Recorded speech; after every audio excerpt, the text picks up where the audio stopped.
Why was everyone laughing except her? The echo of boots and cheap jokes bounced off the cold, concrete walls of the training hangar. The smell of oil, sweat, and arrogance hung heavy in the air. Somewhere in the center of that noise, a woman stood perfectly still, her expression unreadable, as if she wasn't even in the same room. "Look, sweetheart," Captain Derek Thorne drawled, his tone slick with condescension.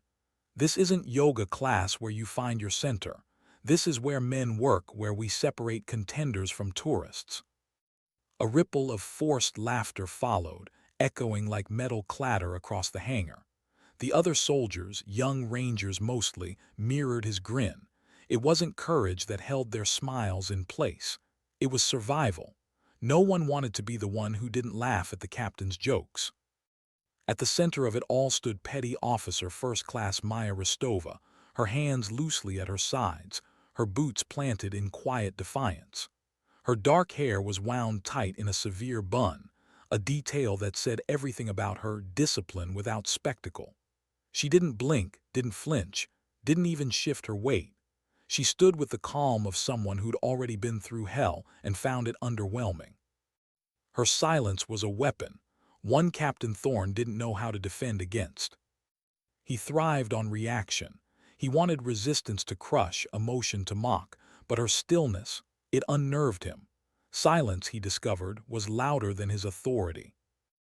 Up in the glass-walled observation deck, Colonel Elias Vance watched the scene unfold. He'd seen this theater before, instructors flexing their rank, men trying to break women who didn't bend.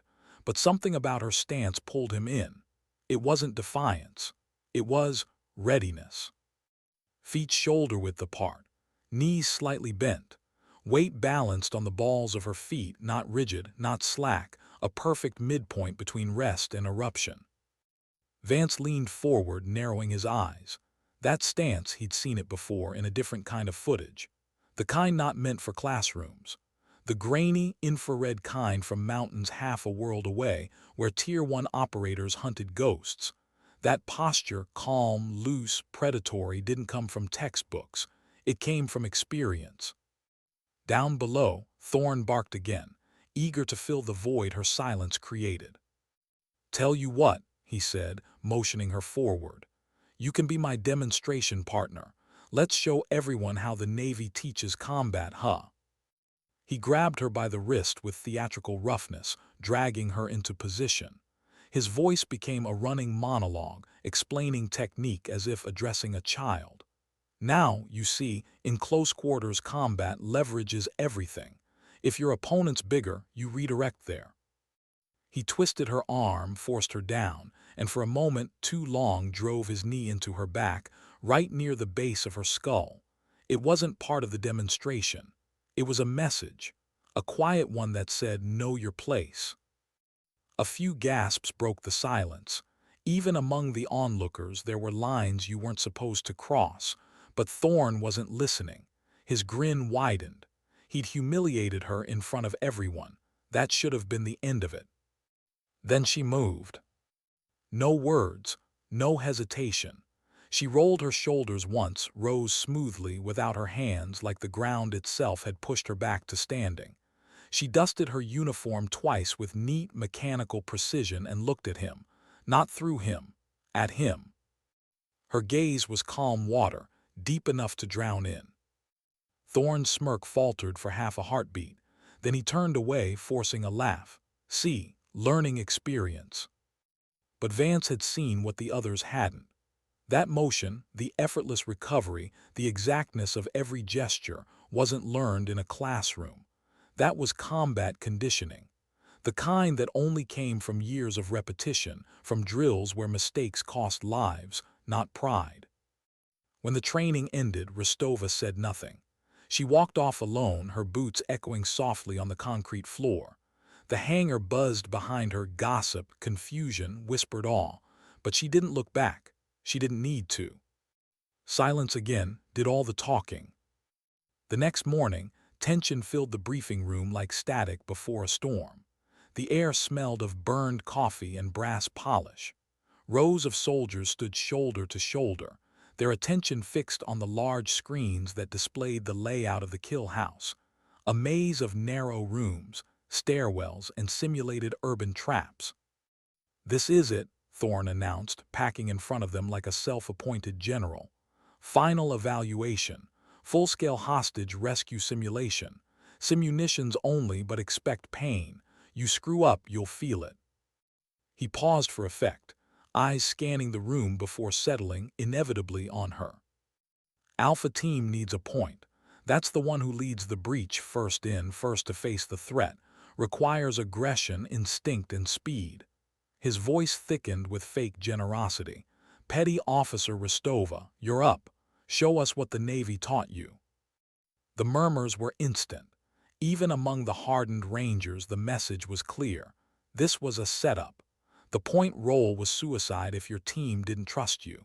He was feeding her to failure and making sure everyone would watch. But Rostova didn't protest, didn't even blink, she just nodded once. "Understood, Captain."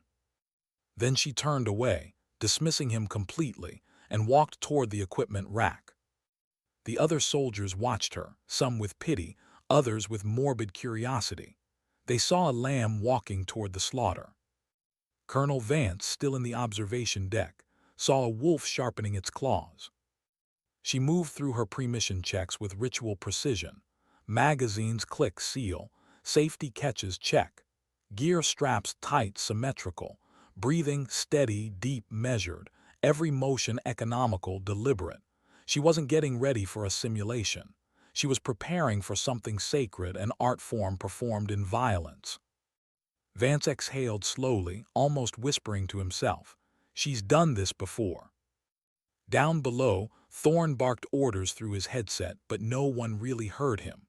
Their attention was drawn to her, the stillness in her movements, the strange calm that seemed to quiet the chaos around her. When she finally took her position at the door, the room changed. Even the air seemed to hold its breath. Inside the observation booth, the techs adjusted their monitors, setting up live camera feeds from every corner of the kill house. Multiple screens flickered to life, thermal views, helmet cams, drone angles. On one of them, a close-up of Rostova's face appeared. Her expression was blank but not empty. Her lips were relaxed, eyes slightly narrowed, the faintest twitch in her jaw, controlled breathing, calm, absolute focus. "On my mark," Thorne's voice boomed over the comms. "Breacher, place the charge. Alpha Team, prepare to enter. 5, 4, 3, 2. The explosion shattered the countdown. The steel door buckled inward, smoke rolling across the threshold like storm clouds. "Go, go, go." And she moved. It wasn't a sprint. It was velocity, pure and fluid, a blur of human precision. She entered before the smoke cleared, eyes already tracking movement. The first hostile just inside the doorway, rifle raised, never fired. 2 red simunitions struck center mass before he could even register her presence. He dropped. She was already moving past him. She didn't pause, didn't wait for backup. Her rifle swept the next corner. Another target, pop, helmet hit. Drop. She flowed through the corridor like liquid steel. Each movement predicted the next: pivot, fire, sweep, transition. Her breathing was slow, her motions surgical. There was no hesitation, only inevitability. In the booth, the officers stared in stunned silence. On the monitors, a blue line tracked her path through the kill house, a single, continuous motion of geometric perfection. It didn't zigzag like most. It cut through the building with impossible efficiency, like a scalpel through soft tissue. Thorne's headset crackled once, his breathing audible, then nothing. He was frozen, tablet in hand, watching the same feed. His smirk was gone, replaced by disbelief. "No way," he muttered. That's not possible." But it was. She wasn't reacting to chaos. She was conducting it. One role player appeared behind a hostage cutout. She fired a single, impossibly precise shot. Hostile down. Civilian untouched. The others hadn't even entered the first hallway yet. 47 seconds later, the final tone blared, all clear. 11 hostiles neutralized, 0 casualties, perfect run. The silence that followed was deafening. Thorne's voice finally broke it, a trembling whisper through the comms. "Run the clock again. Sensors must be off. That's impossible." Colonel Vance stepped away from the console.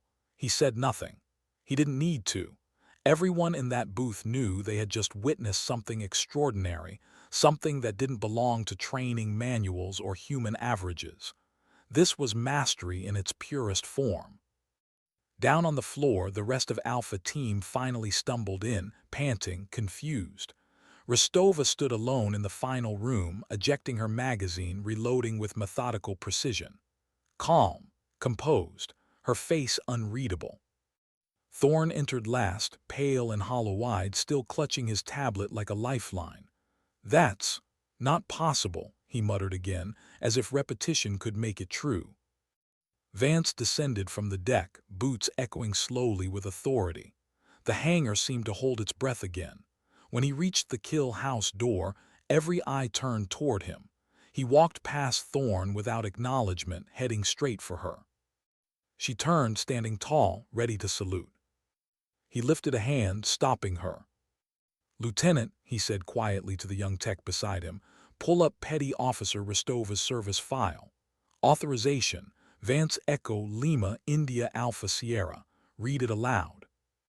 The young man hesitated, fingers trembling as he typed. A classified seal blinked, then dissolved. Name Rostova Maya, rank Petty Officer First Class, service United States Navy. He swallowed hard. Unit, Naval Special Warfare Development Group. The room froze. Someone whispered what everyone else was thinking. DVGRU SEAL Team 6. A ripple of disbelief swept through the soldiers. Every rank in the room shifted from shock to reverence. The weight of that single sentence crushed years of arrogance in an instant. The lieutenant kept reading her qualifications, her deployments, her awards. The list felt endless, each line heavier than the last. When he reached Navy Cross, the silence became sacred. Thorne looked like a man unraveling from the inside out. Everything he'd believed about control, dominance, and worth shattered in under a minute. Vance turned to Rostova, posture perfect, his voice steady but thick with respect. "On behalf of the United States Marine Corps," he said, "I apologize for what you've endured here. What we witnessed today wasn't training. It was a masterclass." He brought his hand up, slow and deliberate, into a perfect salute. A colonel saluting a petty officer. Rostova returned it, crisp and silent. "Thank you, sir." The two words carried more power than any speech Thorne had ever given. What happens to arrogance when silence breaks it? The story spread through the base like fire licking through dry brush, fast, uncontrollable, alive. No official report could contain it. Every soldier who'd been in that hangar carried a version of it, each whisper sharpening the tale. A Navy woman humiliated the captain in 47 seconds. By nightfall, the entire training center pulsed with rumor. In the mess hall, heads turned when Maya Rosttova entered. Forks paused midair, voices dipped to a hush as though the air itself demanded reverence. She walked straight to an empty corner table, tray in hand, moving with that same deliberate economy, unhurried, unbothered. The whispers followed her like wind. She didn't acknowledge them. She didn't need to. The storm behind her eyes had already passed. Across the room, Captain Thorne sat alone, his once loyal circle now dispersed. No one wanted to be seen laughing near him. The proud tilt of his shoulders had collapsed inward. His fork trembled slightly as he poked at his food without eating. Humiliation clung to him like smoke, impossible to wash off. He'd expected consequences, sure, a private scolding, maybe a demotion. What he hadn't expected was silence. No one taunted him, no one confronted him. They simply stopped seeing him. And that, somehow, hurt worse. Vance hadn't said another word to him since the salute. The colonel's disappointment had been absolute, quiet, clinical, final. Thorne would have preferred shouting. Anger he could fight. But silence. Silence turned every moment into a mirror. He caught himself watching her now, the woman he'd mocked. She was eating quietly, posture straight, face calm. And he hated that he couldn't hate her. All he could see was the memory of her movements, the precision, the control, the haunting grace of someone who belonged in chaos. He felt like a man who'd stared into a depth he couldn't measure. He looked down at his hands, noticing the faint tremor that had never been there before. Outside, under the hum of the floodlights, Maya walked the perimeter road alone. The night was cool, the scent of diesel and rain heavy in the air. The adrenaline had long since faded, leaving behind a strange, hollow clarity. She should have felt vindicated. Instead, she felt tired. Not physically, that was a familiar ache. No, this was deeper, the kind of exhaustion that came from constantly proving what shouldn't need proof. She paused near the firing range, where the empty silhouettes stood like ghosts waiting for purpose. For a long moment she just stared at them. Her breathing slowed.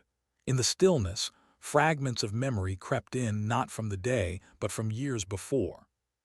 Hot wind, dust, a gunship's rotor wash pounding through her chest, a voice over comms screaming, "Target down, we're compromised." Then the ringing silence that followed when the world collapsed around you. She closed her eyes. The kill house had only been a simulation, but the body remembers. The rhythm, the scent of burnt powder, the way your pulse syncs with the trigger pull, it never leaves you. The next morning, Colonel Vance called her into his office. He didn't stand behind his desk. He waited by the window instead, arms folded, watching the morning drills unfold on the parade ground. "At ease, petty officer," he said quietly, still looking outside. She relaxed slightly, though relaxed for her still meant posture perfect, hands clasped behind her back. "You've made quite an impression," Vance began.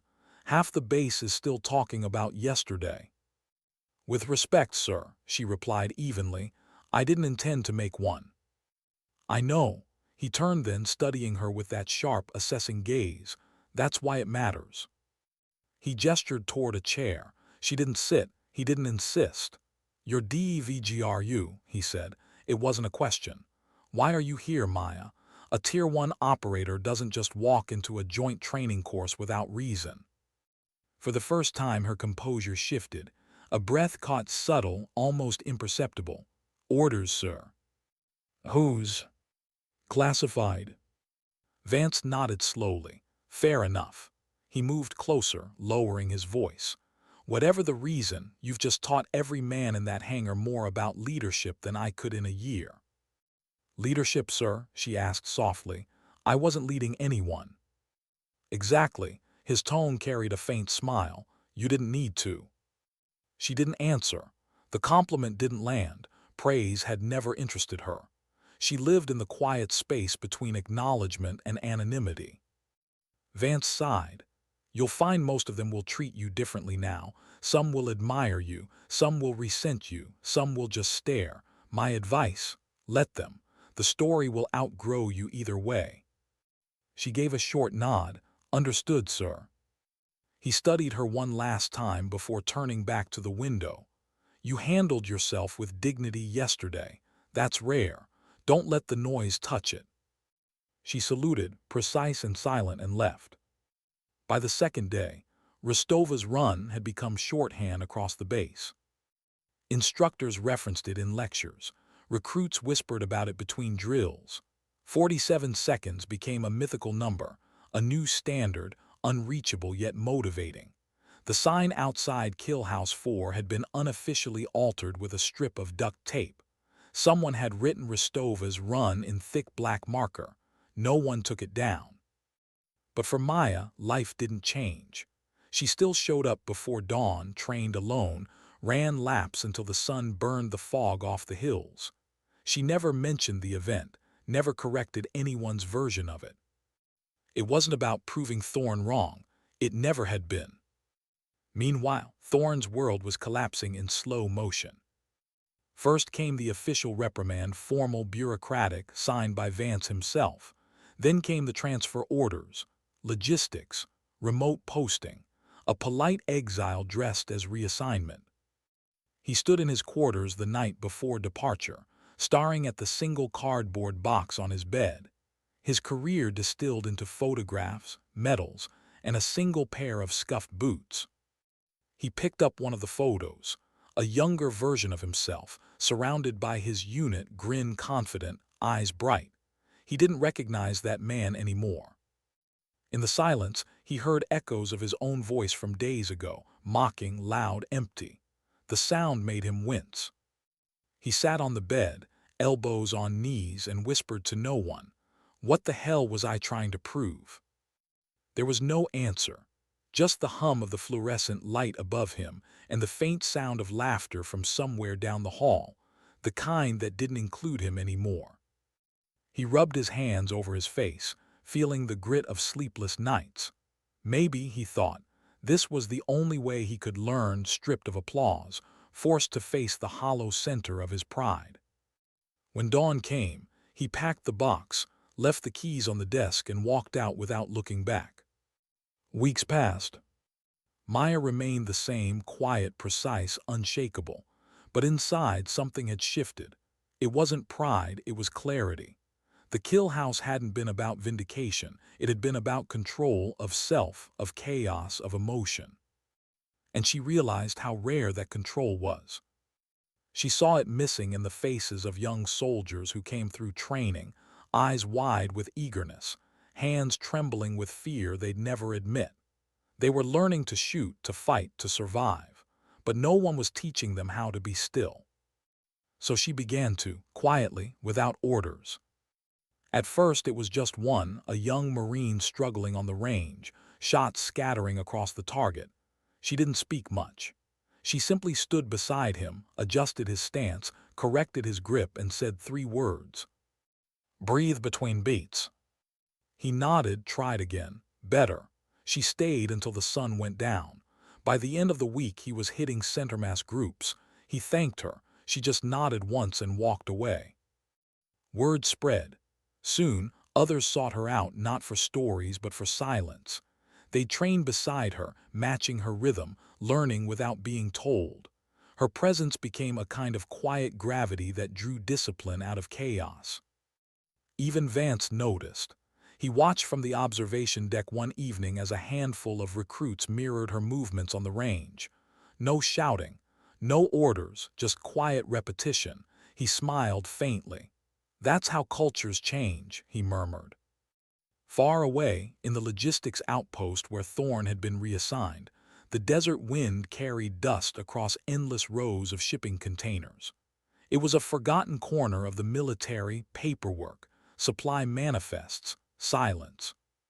He'd hated it at first, but over time the monotony became medicine. There were no spectators here, no audience to impress, only tasks to complete. He began spending evenings with the junior officers, listening instead of lecturing. One night, a young female lieutenant approached him, eyes frustrated, map in hand. "Sir, I keep missing my navigation markers. I can't get the triangulation right." The old Thorne would have mocked, corrected, and walked away feeling superior. But this version paused. "Show me," he said. They spread the map on a crate. He asked questions, patient ones, guiding her through the process. When she found the solution herself, her relief was visible. She smiled genuinely. Thorne smiled back faintly. "You'll get it," he said. "Just breathe between beats." He didn't realize where he'd learned those words until after she'd gone. Back at the main base, the legend of Rosttova's run grew roots. It stopped being a story about humiliation and became a story about mastery, the quiet kind. Instructors began their briefings with a line that spread like scripture. "Before you enter that kill house, remember, the loudest person in the room is rarely the most dangerous." Recruits listened differently after that. They looked for calm in themselves, not volume, for precision, not bravado. The culture shifted slowly but undeniably. And somewhere in the middle of that quiet revolution stood Maya Rosttova, not speaking, not leading, just being. Each evening, as the sun dipped behind the hangar, She'd sit on the concrete steps and clean her rifle motion after motion, rhythm after rhythm. Not because it was dirty, but because repetition was meditation. She never looked at the plaque they'd mounted in the headquarters. A single brass casing from her final shot, polished to a mirror shine, engraved with her name and the words, "Perfection is a process, not a performance. Assume nothing." She didn't need to look. She knew it wasn't really about her. It was about what silence could teach. That night, as the base lights flickered off one by one, Vance stood alone in the hallway outside that display. His reflection shimmered faintly in the glass of the trophy case. He stared at the casing for a long moment and whispered to himself, "Some lessons don't need orders. They just need witnesses." Outside, the wind shifted a low, steady hum through the steel beams. In the darkness, somewhere on the range, a single shot cracked, precise and perfect. Then silence again, her kind of silence. And in that silence, every man and woman who had seen what she'd done carried a new understanding. That real strength doesn't shout, doesn't demand, doesn't seek approval. It simply acts. How does a legend begin? Sometimes with a shot, sometimes with silence. Weeks turned into months, and still the echoes of Rostova's run lingered in every corridor of the Joint Service Training Center. The story refused to fade. It didn't belong to paperwork or medals. It belonged to whispers, to memory, to the quiet awe of those who had seen something that rewired their idea of possibility. The new recruits would arrive bright-eyed, loud, full of swagger. They'd crack jokes in the mess hall, boast about their scores, and argue over which branch trained harder. But eventually, someone would tell them the story. It always started the same way. You ever hear about the Navy girl who finished the kill house in 47 seconds? At first they'd laugh. Yeah, sure, and she rode a unicorn out.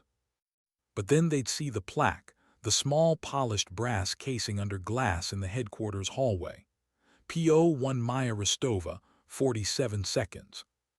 And beneath it, engraved in steel, "Perfection is a process, not a performance. Assume nothing." That line hit different when you'd seen what arrogance looked like in a mirror. Over time, the legend began to take shape.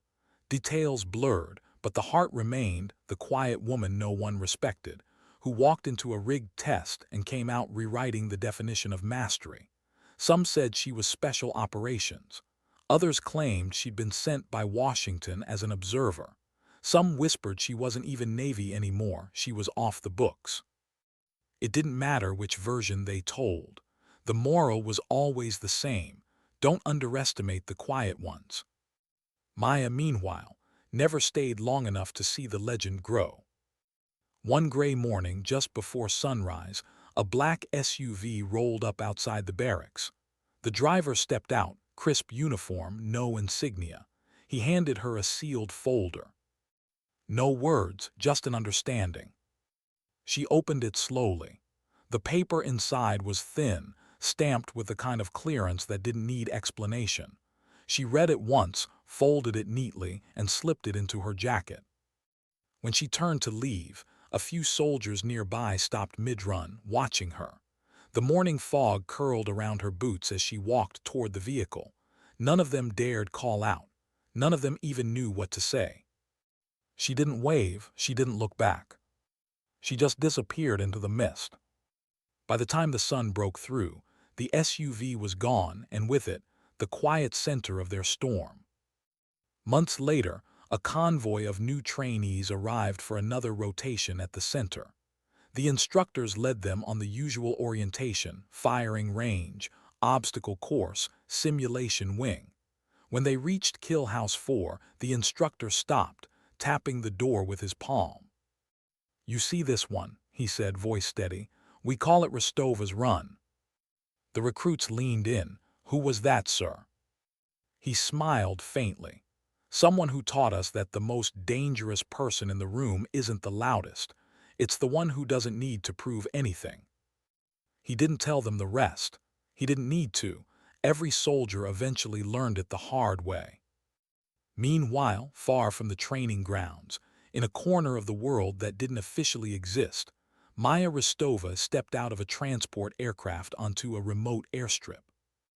The air was dry, sharp with jet fuel and dust. Around her, the tarmac shimmered under the desert sun. A handful of operators, their uniforms stripped of insignia, their eyes guarded, waited near the hangar. She nodded once in greeting. No words exchanged, no introductions. She was one of them now or had been all along.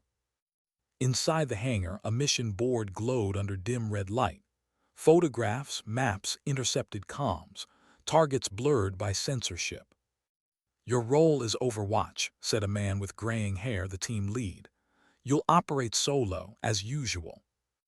"As usual," she repeated quietly. He glanced at her file, then at her. "You sure you're cleared for another one? Last rotation didn't leave much rest." She met his eyes, calm, unmoved. "Rest isn't the point." He didn't press further. Operators like her didn't break. They dissolved quietly, invisibly, until nothing remained but instinct and precision. Nights in that desert were long, too long. Sometimes, lying awake in her cot, she'd think of that hangar, the echo of laughter, the knee in her back, the sound of her own heartbeat before the breach. Not with bitterness, but with perspective. She learned something that day, not about proving herself, but about what silence could teach the loud, about how composure could humiliate cruelty better than rage ever could. Every operation after that became an echo of the same lesson: precision, restraint, purpose. Sometimes in a briefing she'd glance at a younger operative, overconfident, eager, loud, and see a reflection of Captain Thorne. Not in cruelty, but in the dangerous illusion of certainty. She never corrected them directly. She just let the mission speak. It always did. Back at the Joint Training Center, Thorne's name had long been removed from the instructor roster. His photo, once hanging among the leadership plaques, had been quietly taken down. But those who had served with him remembered. A few years into his exile assignment, he'd been seen helping a young logistics sergeant struggling with an inventory audit. No shouting, no orders, just calm guidance. "Take your time," he told the sergeant. "Precision isn't about speed, it's about presence." The words weren't his, not really. But they came from the same place she had reached in him, the place where pride had finally learned humility. Time has a way of sculpting truth. Details erode, but essence remains. 5 years later, Rostova's run had evolved into something sacred, not a story, but a parable. It was now part of every orientation speech, every instructor's handbook. Cadets were taught the principles before their first breach. They didn't even know her full name anymore. She was the operator, the ghost, the one who finished in 47. Her story became less about her and more about the lesson. Ego fails, discipline endures. In the headquarters hallway, the brass casing still gleamed behind glass. The plaque had gathered fingerprints from countless hands that brushed it for luck before training. Above it hung a new inscription, added by order of Colonel Vance before his retirement. "True mastery is silent. True respect is earned in stillness." Vance had left quietly, too, no ceremony, no farewell parade. He'd given 32 years to the uniform, and the last lesson he'd chosen to leave behind wasn't a doctrine, but a story. On his final day, he'd stood in front of that trophy case, tracing the engraved letters with one calloused finger. Then he'd said softly to the young officer beside him, "Remember her, son, not for what she did, for what she didn't need to say." Far away in a shadow mission briefing under another name, Maya sat alone cleaning her weapon. Her hands moved by memory, rhythmic, methodical. Around her, the rest of the team checked gear, laughed, traded jabs to mask their nerves. She listened, quiet but present. When one of them, a new recruit, asked why she never spoke much, she looked up briefly. "Because the noise doesn't help," she said simply. He smiled, unsure if it was a joke. She didn't smile back. Minutes later, they boarded the bird. The rotors thundered overhead. As the helicopter lifted off into the night, she stared out the window at the endless black horizon. She thought of all the people she'd met, the arrogant, the brave, the broken. She thought of the plaque, of the stories she'd never told. And she wondered, briefly, how far the ripples had spread. Then she let the thought go. She had another job to do. Back at the training center, under the hum of fluorescent lights, a young cadet stood before the plaque late one evening, long after curfew. He was small, uncertain, overlooked. He stared at the casing, the inscription, the faint reflection of his own face in the glass. He whispered the words out loud. Perfection is a process, not a performance.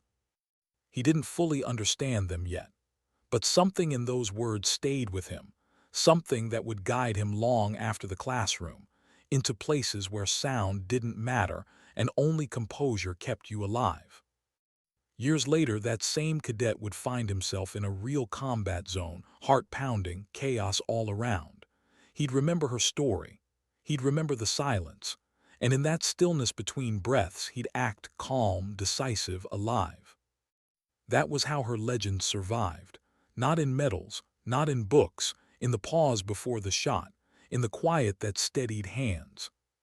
Some say Maya Rosttova never came back from her last assignment. Others say she still operated under different names, unseen, unheard, watching over the same soldiers who now trained in her shadow. There were whispers, of course, the kind of whispers that sound like myth until they don't. A sniper shot that saved a unit pinned under fire.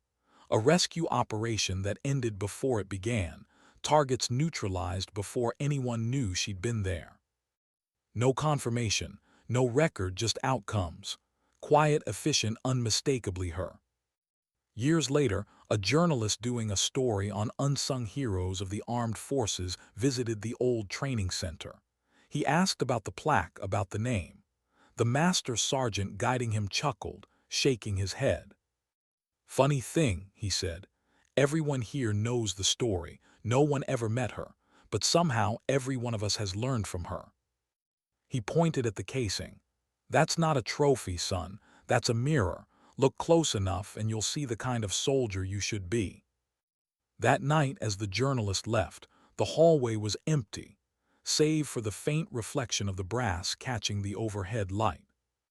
Outside, the wind rustled through the training yard, whispering through the steel doors and spent casings. The sound was soft, rhythmic, like breathing. Maybe it was just the wind. Or maybe, just maybe, silence had never really left. Because some legends don't end. They fade into the background of every act of quiet excellence. They live not in the noise of their triumph, but in the discipline of those who learn from it. And for those who listen closely, the moral remains the same. Sometimes dignity doesn't speak. It simply acts. How long can silence carry the weight of a life? The years blurred together, mission after mission, desert to jungle to city alley, places without names, faces without permanence. For Maya Rosttova, the world had narrowed into the rhythm of preparation and execution. No fanfare, no headlines, just objectives, coordinates, results. And silence, always silence. There were nights when she sat under foreign skis, cleaning her rifle beneath starlight that didn't belong to her hemisphere. The sound of metal on cloth became a kind of heartbeat. Click, wipe, breathe. The ritual steadied her, it always had. Her teammates came and went, some transferred, some lost. The new ones would glance at her with quiet reverence at first, whispering rumors from the training center. "You're that Rosttova?" they ask. She'd shake her head. "No, I'm just Maya." They never believed her. Legends had a way of outgrowing the person who created them. One operation changed something in her. It wasn't the danger, danger was the constant. It was who was there. They were deep inside a volatile region, a raid meant to extract an asset gone dark. The mission had already stretched to 16 hours. Maya was overwatch on a rooftop, scanning the narrow streets through her scope. Wind, humidity, and distance, all variables she'd learned to feel, not measure. Then she saw movement.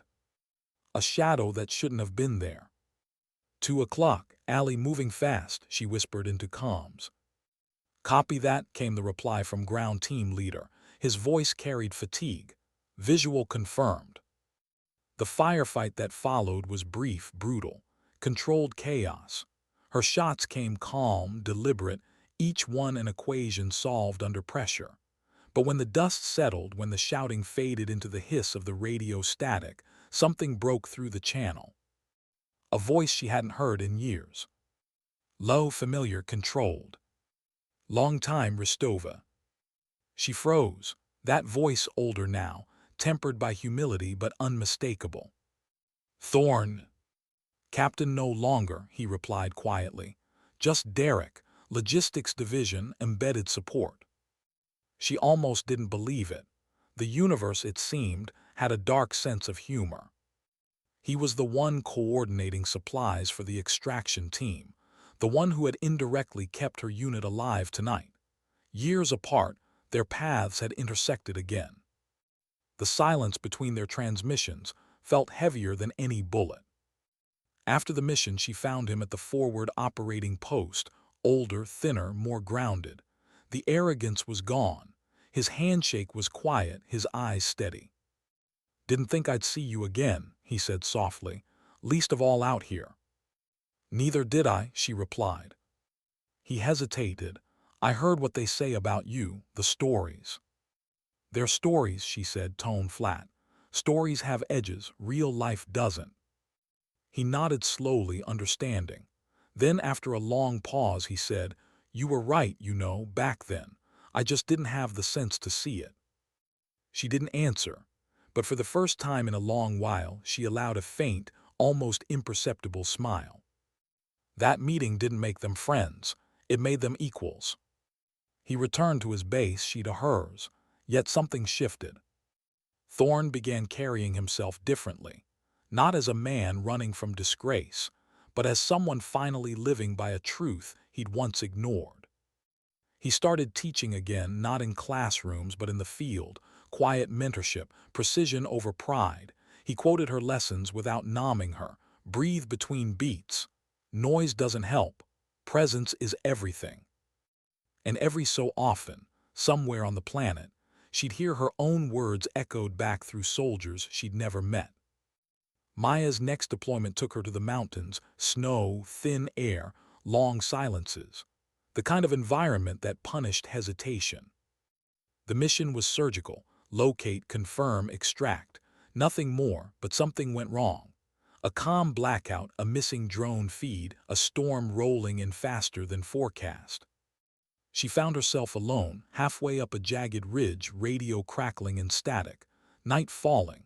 Her breath froze midair. She crouched under a rock outcrop, scanning the darkness. Somewhere below, the target or the threat moved unseen. She couldn't tell which. And in that isolation, she realized how much her world had shrunk. Every mission was precision, perfection. But when perfection becomes habit, life becomes absence.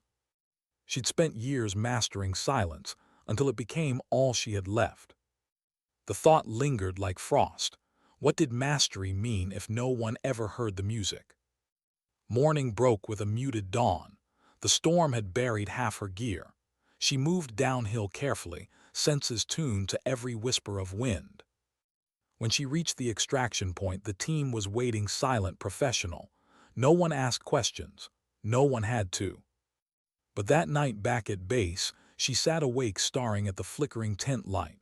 Her reflection in the metal cup of coffee looked older, not tired, just empty. She thought of Vance, of Thorn, of the trainees who now spoke her name like prayer, and she wondered, was her silence still strength, or had it become armor? A few weeks later, she received an encrypted message on her terminal. No sender, no subject, just a line of text. They still tell your story at the center. It's not about the run anymore. It's about how you stood up, thought you'd want to know. Vance. She stared at the message for a long time, reading it twice, 3 times. Then she closed it and powered off the screen. A single tear slid down her cheek before she could stop it, not for pride, for connection, fleeting, distant but real. Years passed again. The training center changed commanders, the walls repainted, the technology upgraded. But one thing never changed: the plaque in the hallway. The casing still gleamed. The legend still lived. By now, Rostova's run was more than history. It had become part of military culture, a lesson on humility and excellence. Entire classes were built around its principle: assume nothing. The story had taken a life of its own, half fact, half myth. Some said she was dead. Others believed she was operating under new identities, training international units in secret. No one knew the truth. That was her gift and her curse. Her silence had made her immortal. Meanwhile, in an unmarked facility somewhere in Europe, a small group of elite candidates gathered in a dim-lit room. On the wall, projected in faded grain, was surveillance footage from a simulation decades old. A woman in Navy fatigues clearing rooms with surgical precision. The footage jittered, timestamp unreadable. The instructor pointed at the screen. "This is what precision looks like," he said. "This is what happens when preparation becomes instinct. You won't learn this in 6 weeks. You'll learn it by living it." A young recruit raised his hand. "Sir, who is she?" The instructor paused, considering his words. Then he smiled faintly. "Doesn't matter who she was. What matters is what she showed us. Quiet wins." The footage ended. The lights came on. The room was silent. And somewhere in that silence, her spirit was still teaching. In another part of the world, Thorne, now a civilian advisor, sat on a bench overlooking a training range. His hair was gray, his uniform replaced by a simple jacket. In his hand, a small wooden coin, engraved with the words "Assume nothing." He turned it over slowly, remembering the day that had redefined him. He still saw it sometimes, the look on her face as she stood after he'd knocked her down, unbroken, unflinching. The stillness that had stripped away his arrogance and forced him to see himself. It wasn't shame anymore, it was gratitude. He smiled faintly, eyes distant. "Thank you," he whispered, though no one heard. And Maya, wherever she was, might have felt it. Because sometimes gratitude doesn't need a receiver. It just needs space to exist. The kind of space silence allows. Years later, when a new generation of soldiers took up the uniform, her story was still told, but differently now. Not as a tale of humiliation or revenge, but of integrity. Of how one woman's restraint had redefined what strength looked like. No one mentioned her medals. No one listed her kills. They spoke instead of her stillness, her composure, her refusal to respond to cruelty with anything but control. That became the new measure of professionalism. The unwritten code: earn respect quietly, keep it relentlessly. And so the legend evolved, less about Maya Rosttova, more about the principle she embodied. The quiet professional, the calm before the storm, the one whose dignity could bend steel. Back at the training center, on a quiet Sunday evening, a janitor polishing the floors paused before the trophy case. The lights reflected in the brass casing, making it glow faintly. He'd heard the story 1,000 times, but that night he leaned closer, noticing something carved in tiny letters along the edge of the plaque: initials. M. He smiled. "Still watching us, huh?" he murmured. And maybe she was. Because some warriors leave battlefields, others leave blueprints. Hers was a blueprint for silence: how to stand without shouting, how to act without boasting, how to be seen only when it mattered most. And that blueprint had built something bigger than one legend. It had built a standard. A standard that said, you don't have to be loud to be powerful. You don't have to fight to win respect. You just have to show up ready, steady, and unshaken. And though the world might never know where Maya Rosttova went, her story remained in the rhythm of every disciplined breath, in every soldier who chose humility over ego, in every moment where silence outshined noise. Because some legacies don't need witnesses. They just need time. And time remembers the quiet ones. What happens when the thing that saves you also begins to consume you? For years, silence had been Maya Rostova's armor. It had shielded her from arrogance, from fear, from the noise of a world that mistook volume for strength. But armor, worn too long, becomes heavy. And even silence can start to echo. The mission came with no insignia and no debrief. A coded message, a set of coordinates, a single phrase: recover the missing operative. No name, no context, just an extraction in hostile territory somewhere between the mountains and the sea. Standard protocol except for one detail: the operative's call sign, Ghost 9. The name pulled at her memory. She'd heard it whispered once, years ago, during her DEVGRU rotations. A field medic who'd vanished during a covert op in the Balkans. Officially KIA. Unofficially lost. Now someone wanted him found. They dropped her at dusk. A low-altitude jump through thin air, the kind that left frost on the visor and fire in the lungs. When she landed, the forest swallowed the sound. Snow muffled every step, trees rising like cathedral pillars in the half-light. She moved wordlessly through the terrain, her breath slow, her senses stretching outward until thought became instinct. Every branch crack, every gust, every smell of cordite or damp bark registered like Morse code. Hours later she found the wreck, a downed helo half buried in snow, its tail section twisted, metal glinting faintly. No bodies, no heat signatures. Just footprints, one set leading east. She followed. Night settled fully, a velvet darkness pricked with stars. Her world narrowed to the green shimmer of her NVG display and the steady rhythm of her pulse. After several clicks, she saw the faint glow of a campfire through the trees. A figure crouched beside it, thin, bundled, weapon within reach but not raised. She approached in silence until her boot crunched on ice. The figure turned, eyes hollow but alert. "Friendlies don't sneak," he rasped. "Neither do survivors," she replied. The man stared at her for a long moment, then lowered his rifle. "You're late." "Traffic," she said dryly. It was the closest thing to humor she'd allowed herself in months. He chuckled once, a brittle sound. "Name, Arlen. They called me Ghost 9. Guess the reports were half right." They spent the night in tense quiet. He spoke little, voice sanded down by cold and memory. She pieced together fragments between pauses: ambush, extraction failure, weeks on foot. Alone. At dawn, they began the climb toward the extraction ridge. Wind tore across the slopes, freezing their breath midair. Halfway up, gunfire split the silence, sharp, clean, disciplined. Not random, a pursuit unit.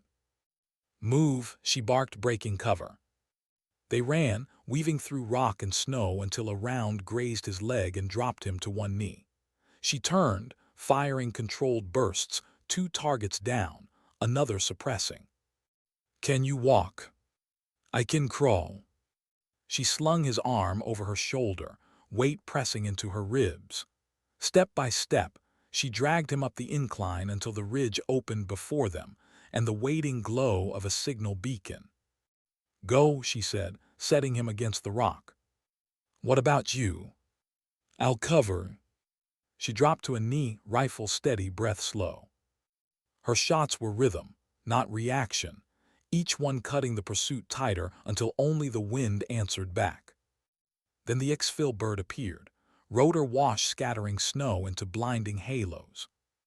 "Rostova, we have room for 2, the crew chief shouted.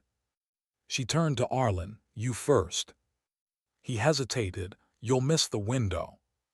She looked past him, scanning the ridgeline movement, another flash of muzzle fire. "Go." He climbed aboard, shouting her name, but she didn't hear the rest. The helicopter lifted, banking hard.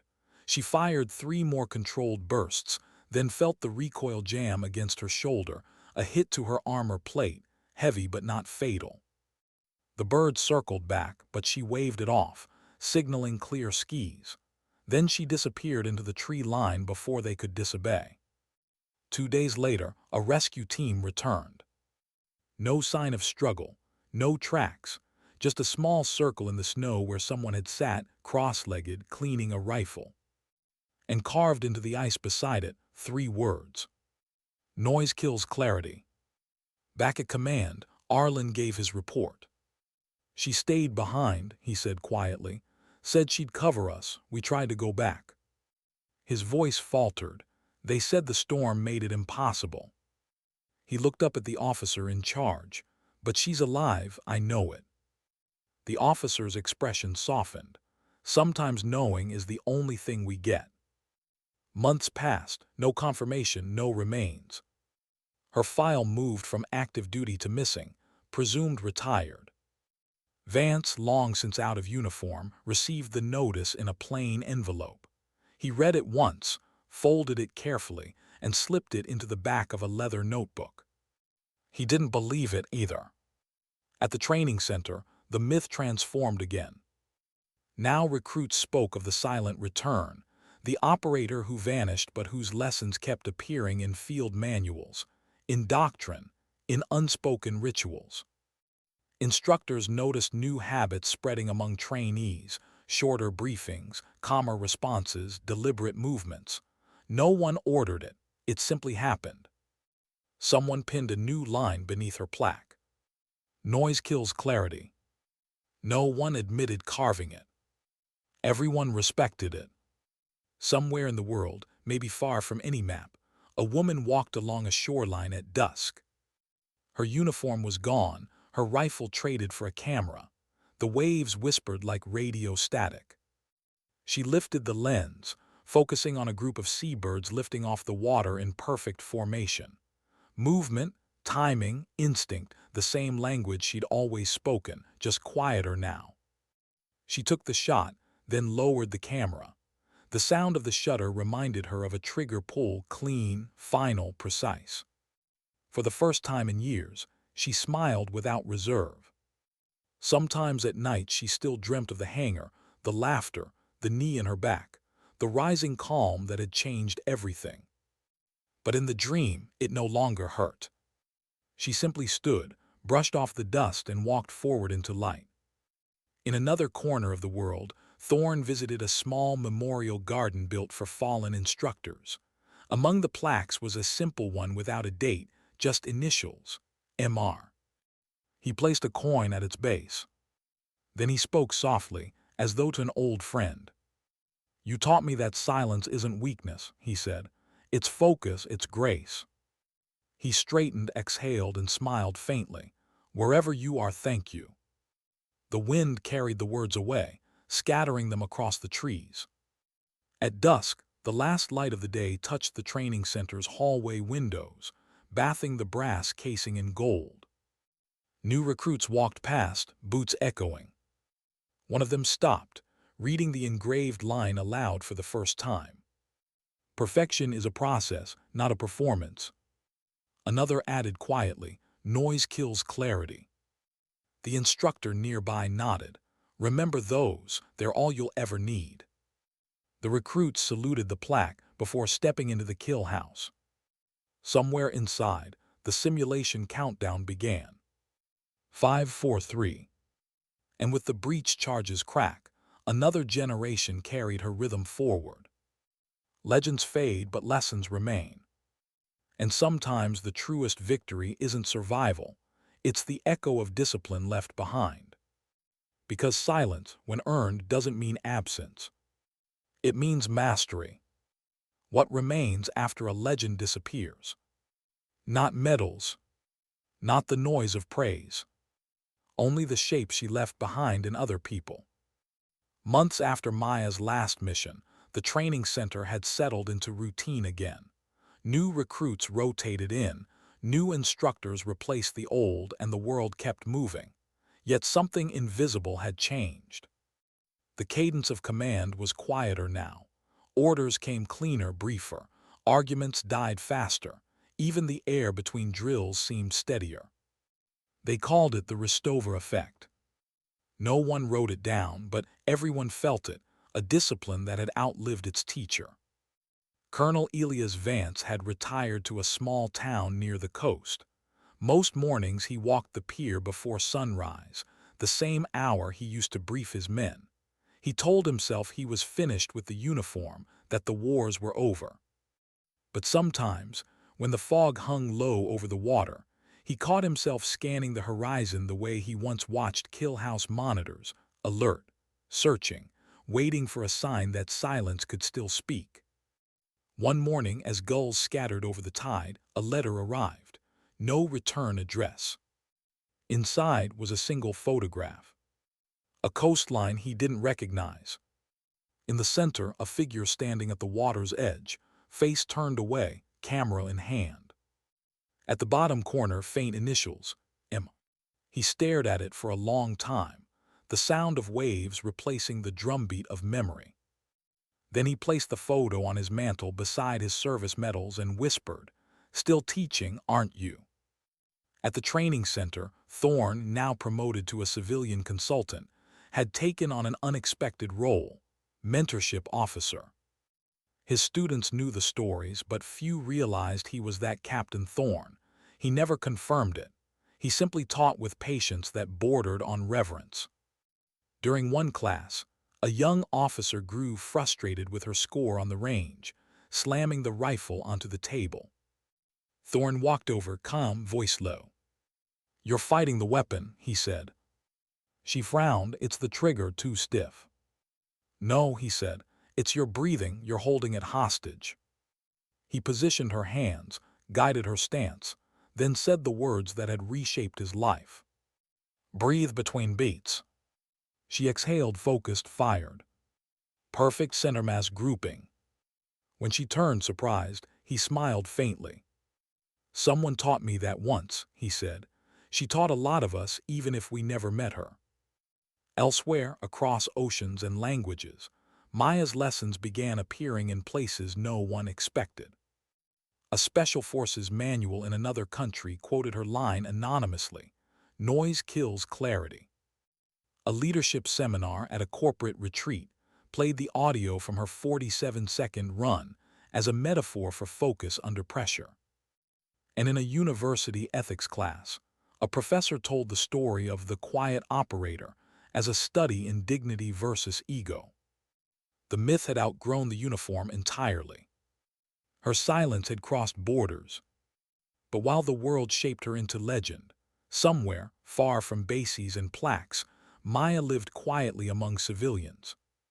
She worked with a search and rescue team that answered distress calls in remote regions, avalanches, floods, lost hikers. No one there knew her past. They just called her Doc, a nickname she never corrected. She was the calm voice in chaos, the steady hands that never shook. When others panicked over the radio, she simply said, "Slow down, find your breathing, the rest will follow." They listened, always. One evening after a long rescue, a young volunteer asked her, "Were you ever military?" Maya wiped the mud from her gloves, smiled slightly. "I learned from people who were," she said. Then she added, almost to herself, "Some lessons you never stop learning." Back at the base, the legend kept evolving. A new recruit discovered an old recording stored in the system archives, helmet cam footage from the kill house, time-stamped years ago. The quality was grainy, but the movement was unmistakable. Fluid, relentless. Perfect.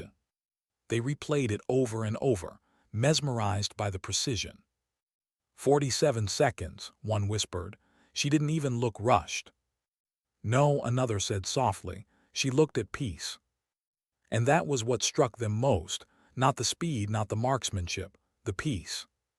Colonel Vance returned to the center once more, years after his retirement. He found the place changed, new walls, new tech, but the same smell of oil and determination. At the end of the hall, he stopped before the plaque. The brass casing was worn now, fingerprints dulled into its surface. Beneath it, a newer inscription had been added by an unknown hand. Strength is quiet when it knows itself. He stood there a long time, remembering the first moment he'd seen her stance on that cold hangar floor, a predator at rest, a storm contained in silence. He removed his cap, nodded once and whispered, "Still on point, petty officer." In a small mountain village halfway across the world, Maya sat beside a campfire with the rescue team. The air smelled of pine and melted snow. They were quiet after a successful mission, exhaustion mixed with contentment. One of the rookies broke the silence. "Doc, why don't you ever tell stories? You must have a few." She looked at the flames for a moment before answering. "Stories are like gunfire," she said. "Too many and people stop listening." He laughed softly. "So you stay quiet." She smiled. "No, I just aim carefully." The team chuckled, and the moment passed, but the rookie wrote the words down later in his journal. Years later, that line would appear etched on another memorial far from here. The following spring, the training center hosted a joint service symposium.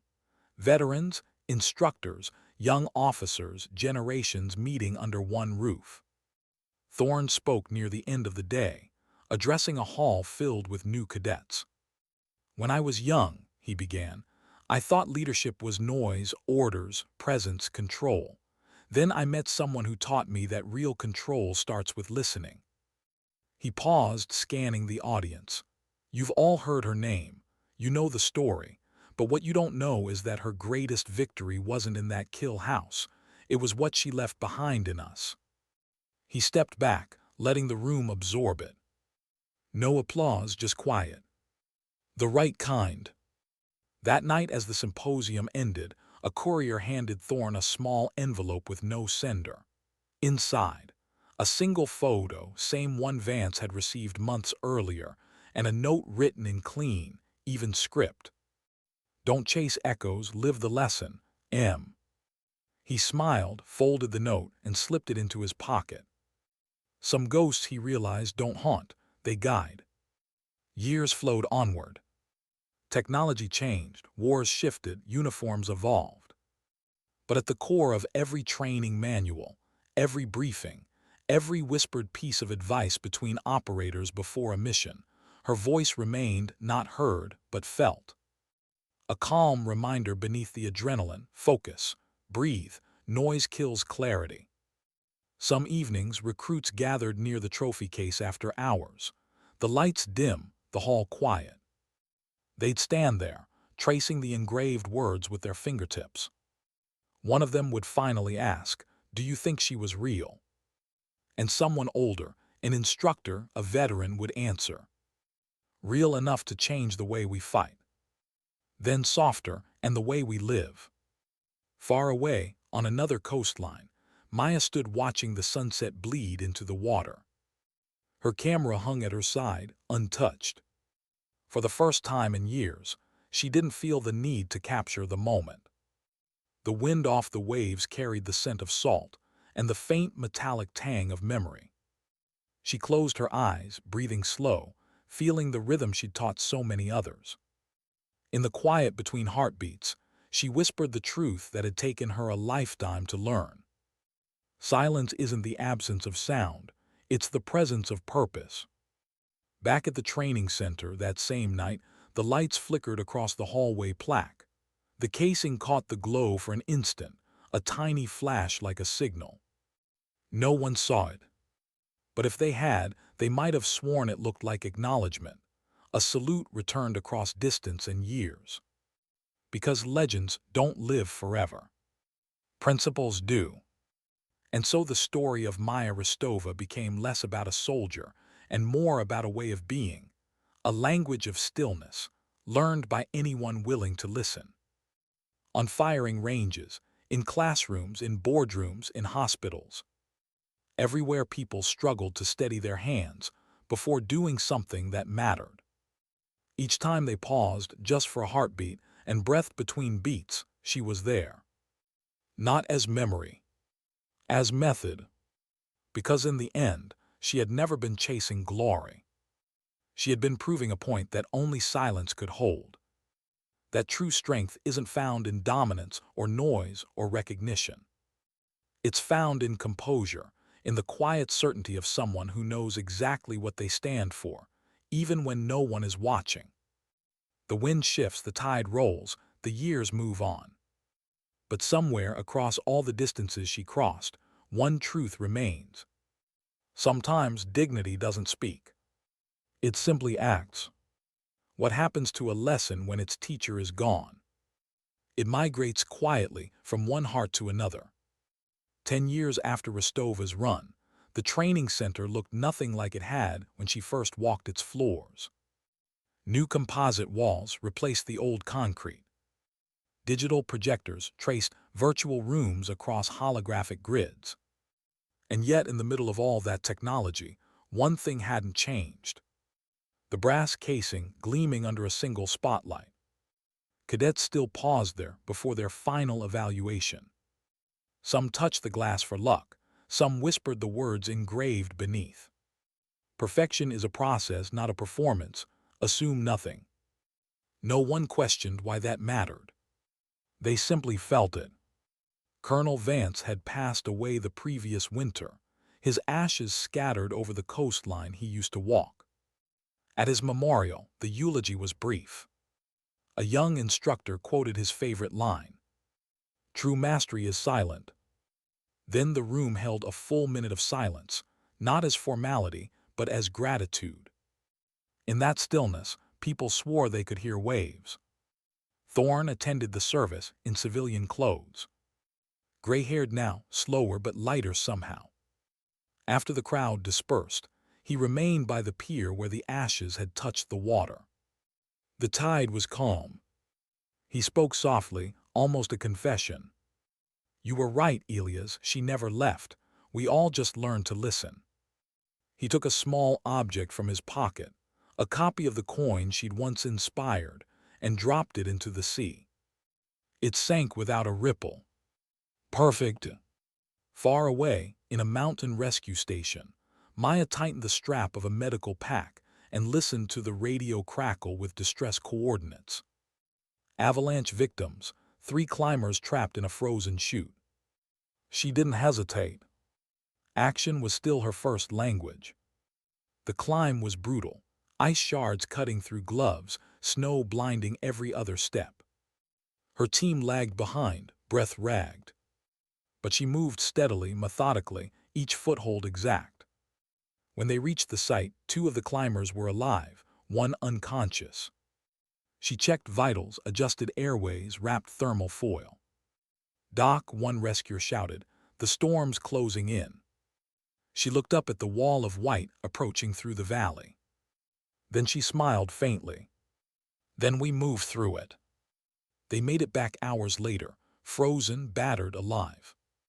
At the debrief, the rookie who'd once asked about her story said quietly, "Every time I panicked out there, I heard your voice in my head telling me to breathe." Maya nodded, wiping frost from her lashes. "That's all any of us can control," she said, "the space between breaths." That same line resurfaced months later in a training manual for medics. In crisis, mastery begins in the space between breaths. No citation, no signature. But every instructor knew who had written it first. The following year, a filmmaker researching real-life military legends visited the old training center. He interviewed instructors, students, even Thorne. "Why does her story still matter?" he asked. Thorne leaned back, eyes distant. "Because it's not about a perfect run," he said. "It's about how she carried herself after. Most of us spend our lives shouting to prove we belong. She showed us that belonging doesn't make noise." The filmmaker recorded every word. Later, he cut the interview short and simply let the camera linger on Thorne's weathered face, quiet, humbled. It was the most powerful frame in the film. When the documentary released, audiences expected explosions, heroics, uniforms. Instead, they got stillness, a retelling of 47 seconds that changed a culture. Critics called it a story about grace under pressure. Viewers called it a mirror. Across countries, soldiers and civilians alike recognized themselves in the silence between gunshots, in the restraint that keeps chaos from winning. Maya never saw the film, but one evening, as she returned from a mountain rescue, she overheard a radio playing in a roadside cafe. A woman's voice narrated softly. Sometimes dignity doesn't speak, it simply acts. Maya paused outside the doorway, eyes closed, listening. She didn't smile, she just breathed. The rescue team grew to trust her completely. When she wasn't in the field, she taught locals how to stabilize injuries, how to move with precision through dangerous terrain. Her instructions were always simple. Slow down, feel your weight. Balance isn't stillness, it's adjustment. The younger volunteers began repeating her phrases to each other like proverbs. One day, they painted a motto on the station wall. Balance is adjustment. It made her laugh quietly. The words had outgrown her again. Years drifted like the snow she used to cut through. Maya aged gently, lines at the eyes, silver at the temples, but her posture unchanged, grounded, alert. Sometimes, on clear nights, she climbed above the valley to a ridge where the stars looked close enough to touch. There she'd sit, listening to the wind move through the pines. In that whispering sound, she heard all the voices she'd carried. Vance's measured calm, Thorne's humbled gratitude, every recruit who'd ever repeated her lessons. She whispered back, "I'm still here." The wind answered with silence. It was enough. Back in the city, the documentary inspired a foundation, the Rosttova Initiative, funding leadership programs for underrepresented soldiers and civilians. Its motto, quiet strength. The first scholarship went to a young woman from a small coastal town who had written in her application essay, "I don't want to be the loudest in the room. I just want to be the calmest." At the ceremony, Thorne presented the award. He didn't give a speech. He simply handed the certificate to the girl, looked her in the eye, and said, "Make silence proud." The next morning, newspapers ran a headline, "The quiet legacy of Maya Rosttova lives on." But headlines fade. What stayed were the ripples, people taking a slower breath before reacting, choosing control over ego, remembering that noise kills clarity.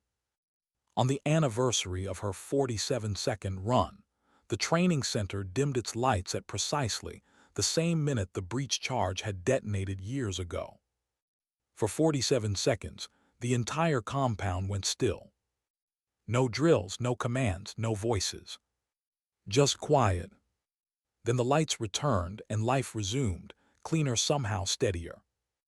It became a tradition. Somewhere far from that ritual, on a different morning, Maya woke to sunlight spilling through the cabin window. She made coffee, fed the stray dog that had adopted her, and sat on the porch watching fog lift from the valley. Her hands, scarred, capable, rested on the cup. For the first time in decades, she felt no pull toward movement. She whispered to the air, "Maybe it's finally enough." The dog tilted its head, as if answering. She laughed softly, the sound fragile but real. Later that day, a young hiker arrived at the station asking for help repairing a broken GPS. He looked nervous, embarrassed. Maya took the device, fixed the cracked battery latch with tape, and handed it back. "Be careful on the ridge," she said. "Storms move fast up there." He nodded, then hesitated. "Are you the one they call Doc?" She smiled. "Sometimes. They say you used to be in the military." She shook her head. "No, but the military taught me how to listen." When he left, she watched him disappear down the trail. The quiet after his footsteps felt familiar, comforting. Like closing a circle. At sunset, she returned to the ridge.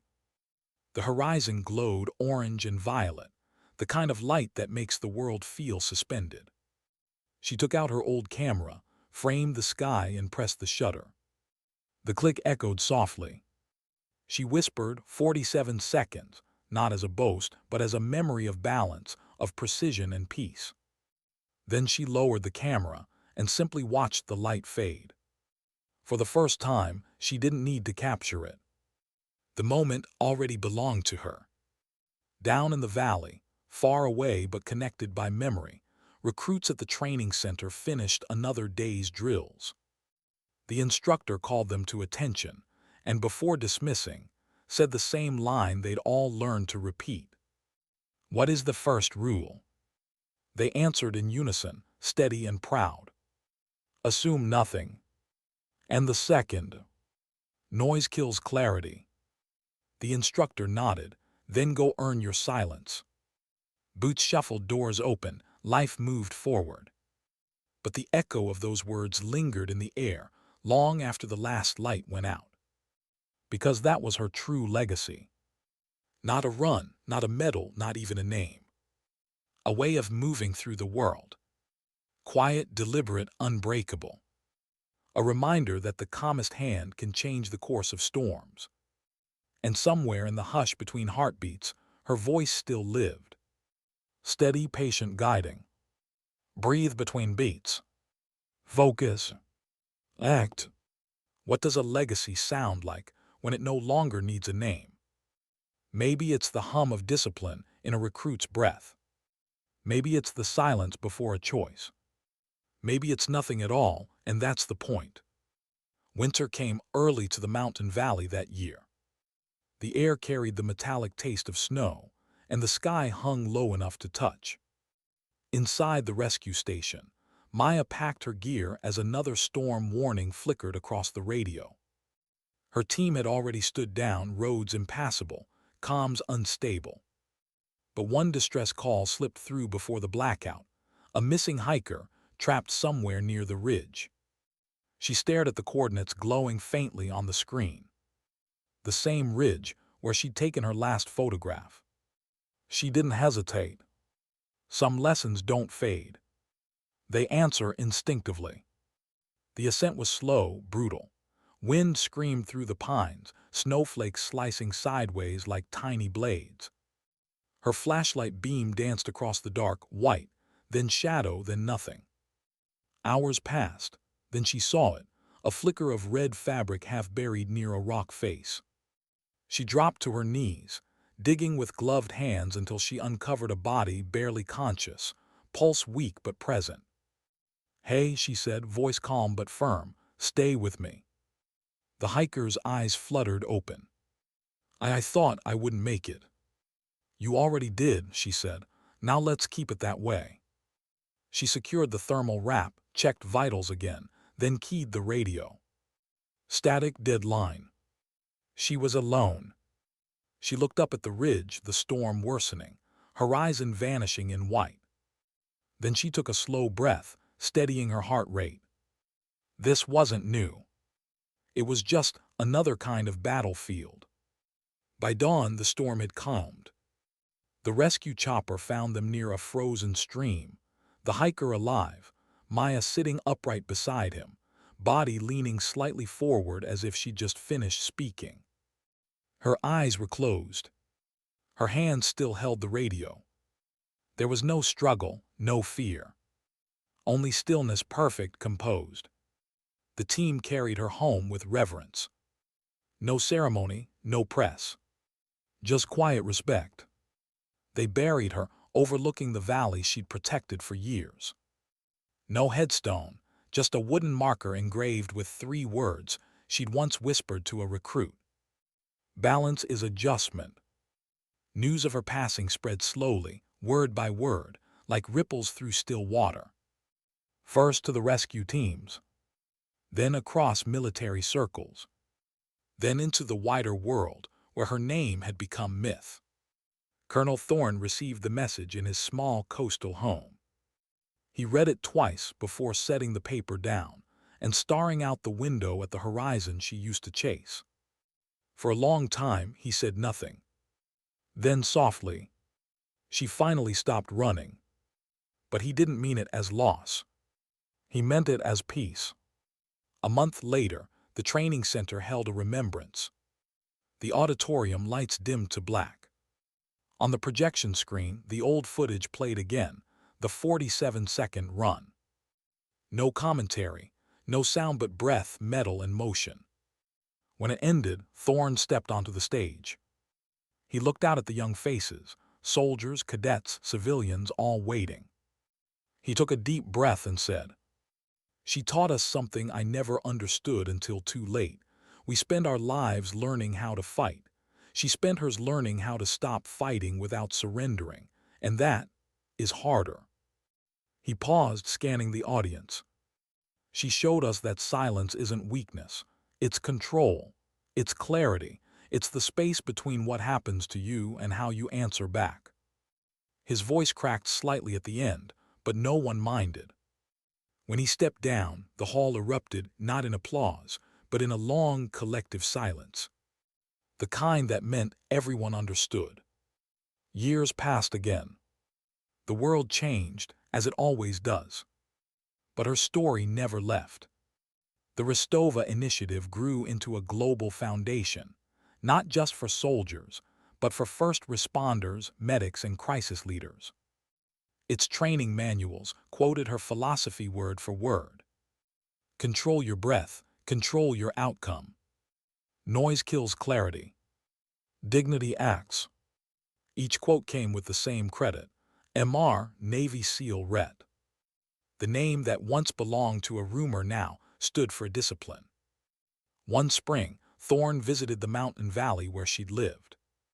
The air was clear, pine needles shimmering under snowmelt. He found her resting place easily, the wooden marker weathered, the words softened by rain. He knelt, running his fingers along the carving. Then he placed a small brass coin beside it, the same one she'd earned long ago, the one he'd carried for years. He whispered, "We finally caught up to you." A gust of wind moved through the trees, scattering snow from the branches. For a moment it sounded like a breath, long, steady, infinite. Down in the valley, the rescue station still carried her spirit. New teams rotated through, younger faces who'd never met her but quoted her instinctively. Before every mission, their captain would say the same line: "Earn your silence." And they'd nod, checking gear, adjusting straps, a ritual of composure before chaos. In another part of the world, a leadership instructor in a crowded auditorium quoted her story to civilians. Not as a war tale, but as a parable. He said, "There was once a soldier who didn't win by shouting louder or striking harder. She won by listening longer. When arrogance hit her, she didn't hit back. She simply stood. And that one act changed everyone who saw it. Because real strength doesn't react. It responds." The audience stayed quiet after he finished. No one clapped. They just absorbed it. That was the effect she always had, even through strangers. The following year, a new documentary was released, Rosttova, The Quiet Standard. It ended with a simple montage. Footage of recruits, medics, firefighters, and teachers, all pausing before their work, breathing in sync to her timeless rhythm. No narration, just a heartbeat. Then white text fading onto the screen. Sometimes dignity doesn't speak, it simply acts. The screen went dark. And yet in that darkness, everyone felt lighter. In time, the story of Maya Rosttova became less of a biography and more of a myth. Children of soldiers grew up hearing about the woman who didn't flinch. Writers used her name as metaphor, the calm before the chaos. Her lessons slipped into everyday language. Keep your Rosttova, people would say, meaning, hold your center. One afternoon, a teenage girl visited the Foundation's museum with her father, a veteran. She stopped before the display case that held the original plaque from the training center. The metal was tarnished, but the engraving still sharp. Perfection is a process, not a performance. The girl looked up. She was real. Her father smiled faintly, more real than most who ever shouted their names. She pressed her hand against the glass. I want to be like her." He nodded, then learned to listen. They stood there quietly, their reflections blending with the plaque's surface, past and future sharing the same stillness. Meanwhile, high in the mountains where she once lived, wildflowers began to grow along the ridge where she'd taken her last breath. Every spring they bloomed in a perfect line, as if following invisible footprints. Rescuers called it the Silent Trail. They didn't maintain it, they didn't need to. Nature did. Years later, a satellite photo of that ridge revealed something strange. When viewed from above, the trail and its flowers formed the faint outline of a wave, the same motion she'd always studied through her camera lens. Movement, precision, balance. The image circulated quietly online, the Valley of Silence, they called it. No one knew the full story, but everyone who saw it felt peace. And so her presence lived on, not in fame, but in form. In how people stood, how they breathed, how they chose calm over noise. She had built an unspoken empire of composure, not through command, but through example. Because she had understood something most people never do. The loudest voice rarely leads. The quietest one endures. In the end, her story wasn't about revenge, or redemption or recognition.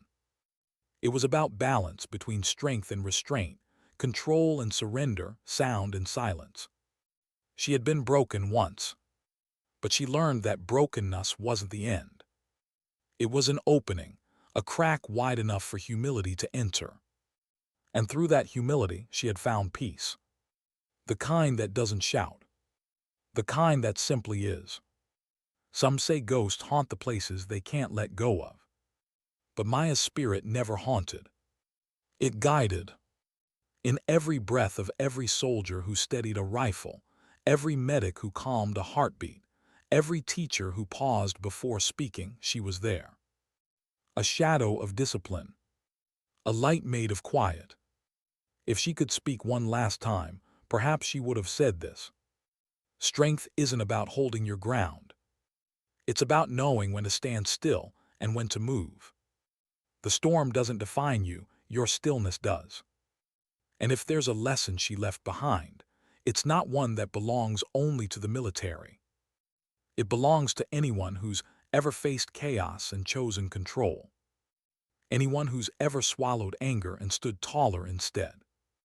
Anyone who's ever learned that silence, when chosen, is not absence, it's mastery. So when the world feels loud again, when everything demands a reaction, remember her. Remember the woman who didn't shout, didn't strike, didn't yield. Remember how she breathed between beats, how she found strength in stillness, how she left a mark deeper than noise could ever reach. Because some victories aren't meant to echo. They're meant to resonate. And hers still does. Sometimes dignity doesn't speak. It simply acts.